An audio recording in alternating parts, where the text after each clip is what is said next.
What if everything you've been taught about love, loyalty, and the nature of women was a beautiful lie? A story evolution told you to keep you obedient? What if love itself isn't what it seems, but a biological performance, a primal masquerade designed by nature to ensure survival, not happiness? In the next few minutes, we'll pull back the velvet curtain and expose the raw machinery behind desire, the hidden algorithms of female strategy buried beneath millions of years of evolution. We'll enter forbidden ground, primate research, censored studies, and the cold clinical truths that modern culture refuses to face. Because before you can master the game, you must first see the board. The test. This isn't for everyone. It's not for the comfortable, the naive, or those still clinging to fairy tales. It's for men who want the truth, not the sugar-coated version. If that's you, my book. The Black Book of Human Nature is linked in the pinned comment, a field manual for decoding the suppressed mechanics of behavior, attraction, and power. Because before you can master the game, you must first see the board. Now imagine a man, call him Alex. 5 years from now, he's you, if nothing changes. Alex believed in the promise. He was the good man, disciplined, loyal, responsible. He worked hard, sacrificed sleep, chased success. He didn't do it for attention or pride, but for her, for them, for the dream house, the quiet mornings, the sense of purpose that comes from being needed.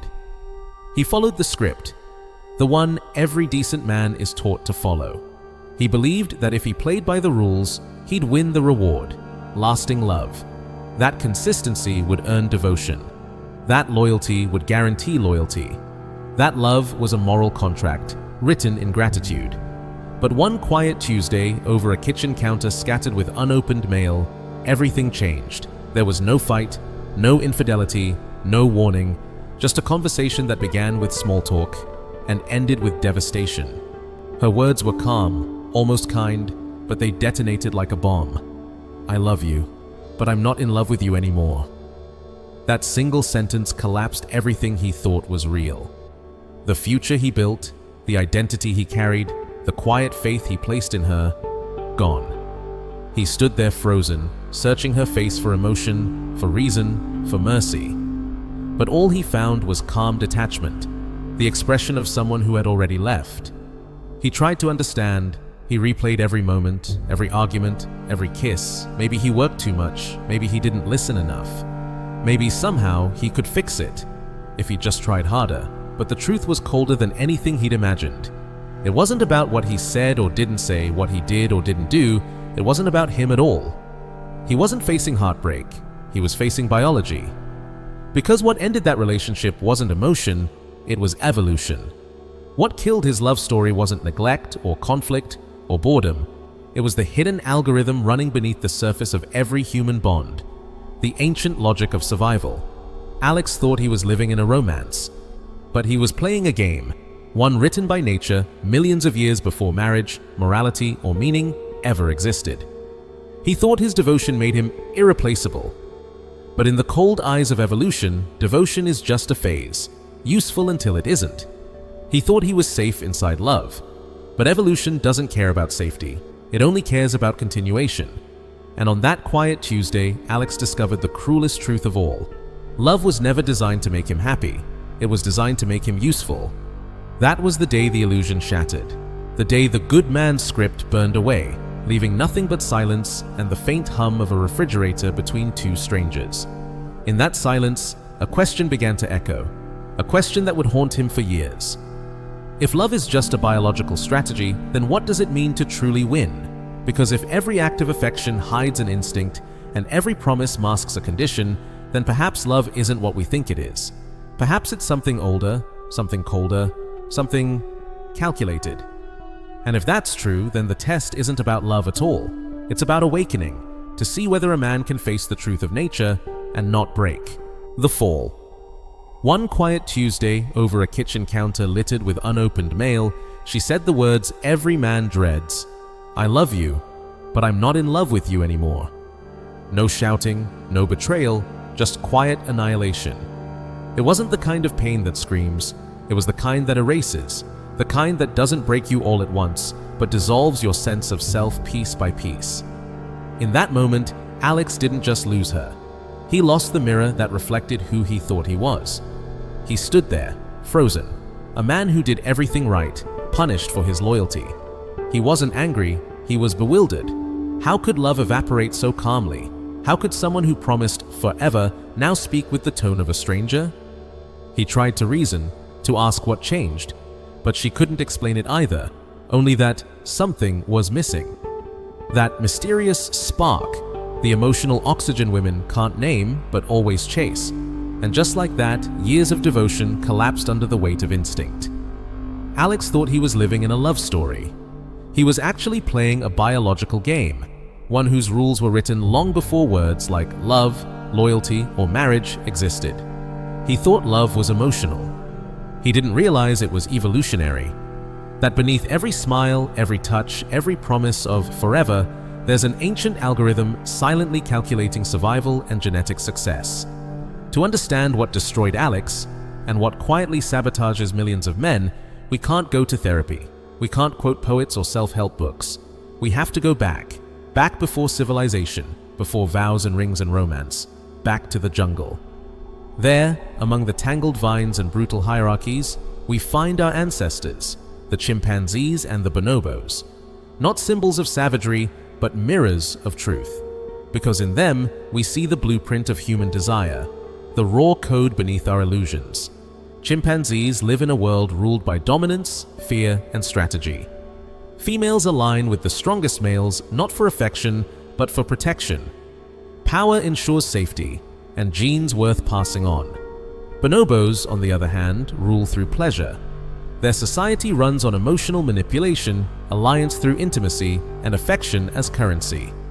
To the untrained eye, they look peaceful, but beneath that peace lies control, the biological exchange of value for advantage. Now combine the two, add consciousness, language, and law, and you get us. Human relationships are the same game, just played in better clothes. Men still seek loyalty through provision, women still seek survival through selection, and both call it love. Alex never knew this. No one taught him that affection has motives, that attraction has mathematics. He believed in sincerity, not strategy. But evolution doesn't reward sincerity. It rewards usefulness. And when a man stops being useful to her survival instincts, emotionally, socially, or genetically, the switch flips. Love becomes indifference. Affection turns to fatigue, and the story ends quietly. That's what Alex experienced, not heartbreak, but deselection. Not rejection, but replacement, in nature's silent language. He thought he lost a woman. In truth, he lost to the algorithm. And the only way to win again is to understand the code. The Awakening. There, in the jungle, far from poetry and promise, the truth stands naked. No romance, no pretense, just nature, raw and unsentimental. Stripped of human illusion, we find the Primordial Blueprint, a female strategy not built on emotion, but on evolution. A design forged over millions of years, refined by survival and disguised as love.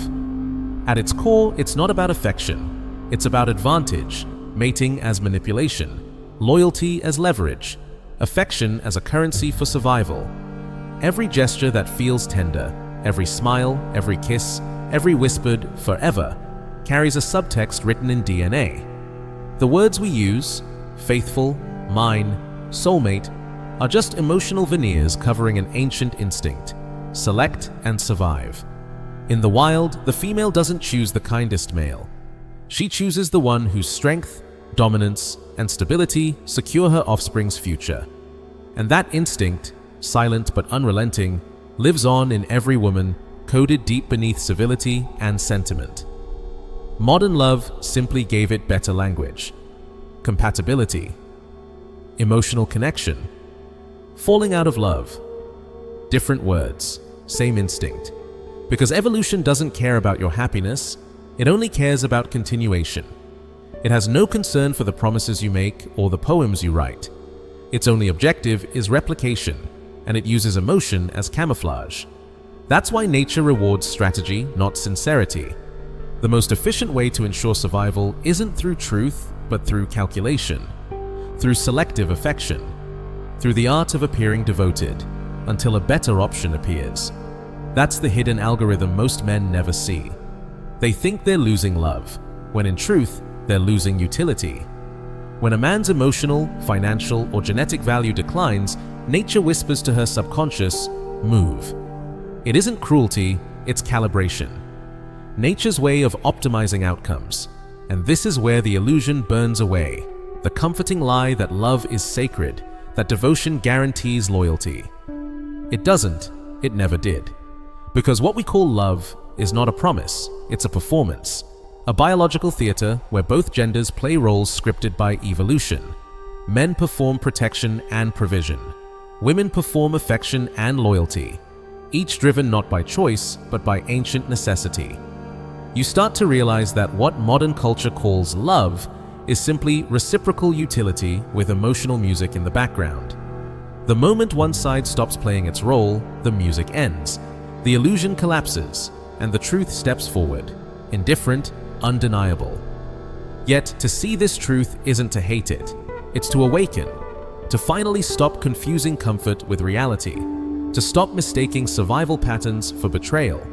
Because once you understand the mechanism, you stop taking the pain personally. You stop asking, "Why did she change?" and start seeing that she never changed. She simply adapted. She followed the same evolutionary script written long before your story began. That's the moment your blindness ends. When the fog of fantasy clears and what remains is clarity, cold but freeing. Because the truth, once seen, can't be unseen. The man who learns this doesn't become bitter. He becomes sovereign. He stops chasing illusions and starts mastering instinct. He no longer plays the game blindly. He learns to read it, to bend it, to his advantage. He becomes dangerous not through dominance, but through understanding. He no longer fears loss because he sees through it. He no longer seeks validation because he recognizes the mechanics beneath it. He doesn't escape the game, he transcends it. And that realization, that sacred disillusionment, is the birth of a new kind of strength. One untouched by deceit, unafraid of solitude, unmoved by emotional blackmail. Because this isn't a love story, it's an awakening, a descent into truth, a return to power, and it begins now.